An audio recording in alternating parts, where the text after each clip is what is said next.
Assalamualaikum warahmatullahi wabarakatuh. Salam sejahtera untuk kita semua.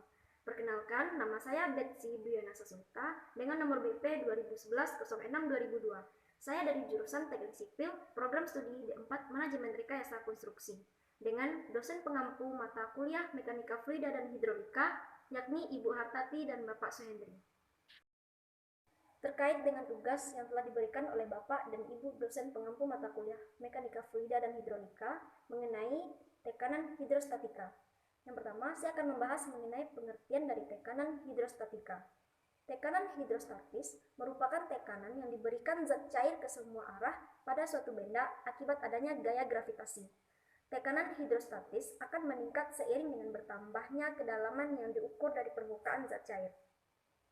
Hidrostatika sendiri adalah ilmu yang mempelajari perilaku zat cair dalam keadaan diam dan merupakan subbidang kajian mekanika fluida. Karena sifatnya yang tidak dapat dengan mudah dimanfaatkan, fluida dapat menghasilkan tekanan normal pada semua permukaan yang berkontak dengannya.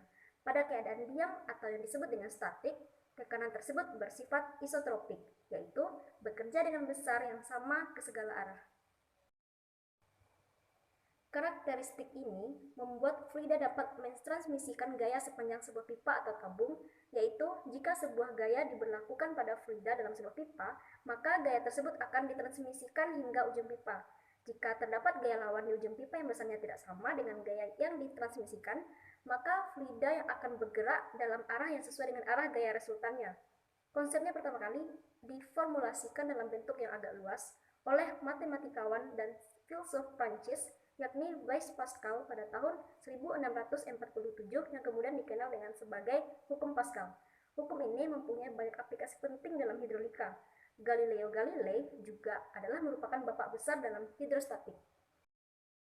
Tekanan hidrostatis gaya gravitasi menarik zat cair ke bawah di dalam wadah bejana yang ditempatinya. Hal ini menyebabkan zat cair melakukan tekanan terhadap wadah yang ditempatinya. Pada kedalaman yang sama, zat cair melakukan tekanan yang sama besar ke segala arah. Tekanan zat cair bergantung pada kedalaman zat cair, yaitu semakin dalam, tekanan zat cair semakin besar. Hal ini menjadi alasan kenapa saat membuat tanggul atau bendungan, tembok bagian bawah dibuat lebih tebal daripada bagian atasnya. Tekanan yang ditimbulkan zat cair juga ditentukan oleh massa jenis zat cair tersebut. Semakin besar massa jenis zat cair, makin besar pula tekanan di dalam zat cair tersebut. Sehingga tekanan yang ditimbulkan oleh air akan lebih besar dibandingkan tekanan yang ditimbulkan oleh minyak atau alkohol. Tekanan didefinisikan sebagai gaya normal akibat fluida persatuan luas. Unit atau satuan dari tekanan adalah Newton per meter kuadrat, yang disebut dengan Pascal.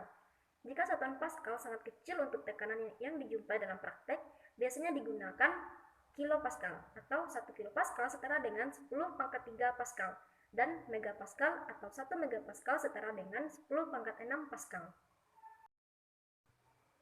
Berikut rumus dari tekanan hidrostatik. P sama dengan Rho dikali G dikali H. P adalah tekanan hidrostatik dalam satuan pascal. Sama dengan Rho dikali G dikali H.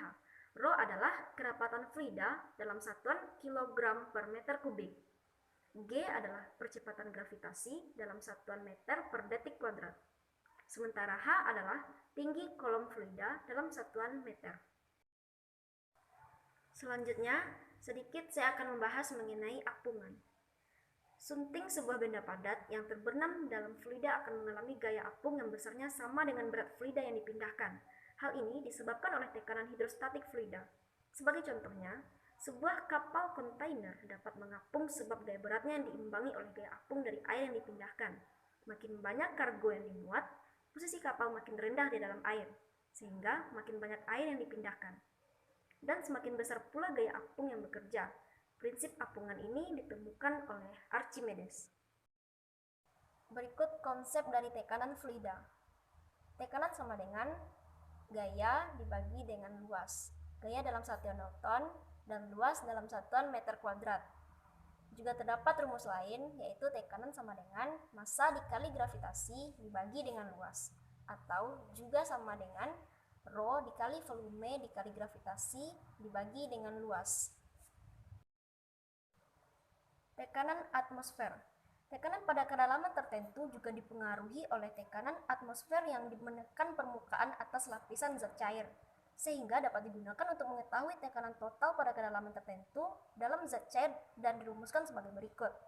P sama dengan P0 ditambah dengan Rho dikali G dikali H, yang dimana P adalah tekanan atau juga terdapat dalam satuan Newton per meter kuadrat atau juga disebut dengan Pascal. Sementara P0 adalah tekanan atmosfer, juga sama dengan satuan sebelumnya yaitu Newton per meter kuadrat. Selanjutnya mengenai hukum-hukum yang terdapat dalam fluida statis. Hukum Pascal adalah salah satu hukum fisika yang menyatakan tekanan yang diberikan oleh cairan dalam ruang tertutup selalu diteruskan ke segala arah dengan sama besar. Pembahasan utama dalam hukum Pascal berkaitan dengan tekanan dalam cairan. Pengembangan awal dari hukum Pascal dilakukan oleh matematikawan sekaligus fisikawan berkebangsaan Prancis yang bernama Blaise Pascal. Selanjutnya mengenai prinsip Pascal.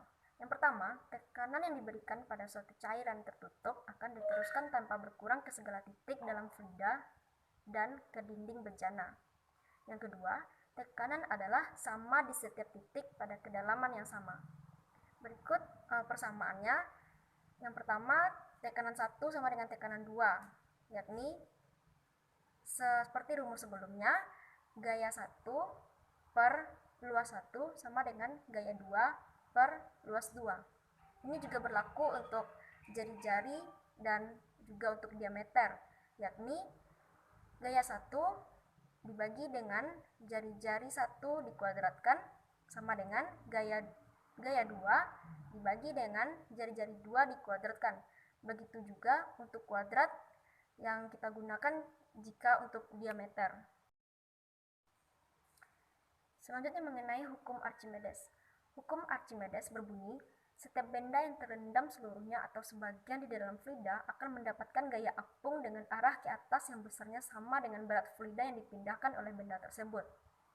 Maka persamaannya dapat membentuk yaitu gaya A sama dengan berat benda ketika di udara dalam satuan Newton dikurang dengan berat benda ketika di air dalam satuan Newton, atau juga dengan gaya A sama dengan Rho dikali F dikali G dikali dengan VB. F ialah massa jenis fluida dalam satuan kilogram per meter kubik, dan G ialah gravitasi, VB ialah volume benda terceluk, yaitu dalam satuan meter kubik. Berikut ialah mengenai barometer. Barometer merupakan alat untuk mengukur tekanan udara yang menggunakan cairan merkuri atau Hg dengan massa jenis 13,6 gram per cc. Ketika mengukur di pantai, maka tinggi cairan barometer adalah 76 cm dengan percepatan gravitasi 9,8 meter per sekon kuadrat. Berikut persamaannya, tekanan sama dengan Rho dikali G dikali H, atau juga setara sama dengan 13.600 kg per meter kubik dikali dengan 9,8 meter per sekon kuadrat dikali dengan 0,76 meter. Gaya dalam hidrostatika. Gaya hidrostatika juga terdapat beberapa bagian. Yang pertama, gaya hidrostatika pada permukaan bidang datar dan gaya hidrostatika pada permukaan bidang lengkung.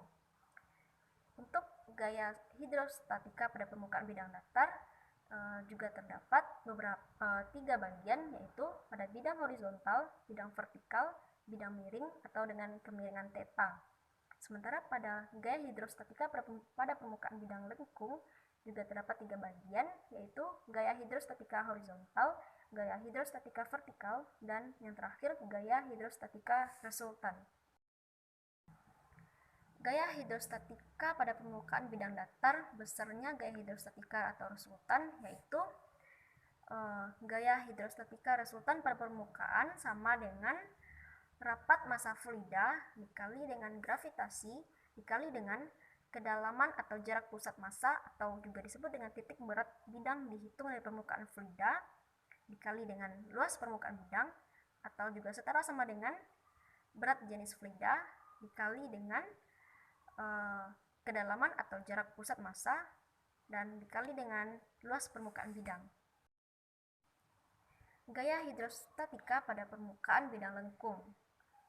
Yang A yaitu banyak permukaan bidang yang terbenam fluida incompressible, bukan bidang datar tetapi berupa permukaan yang lengkung, seperti misalnya pipa, tangki, dan juga bendungan air.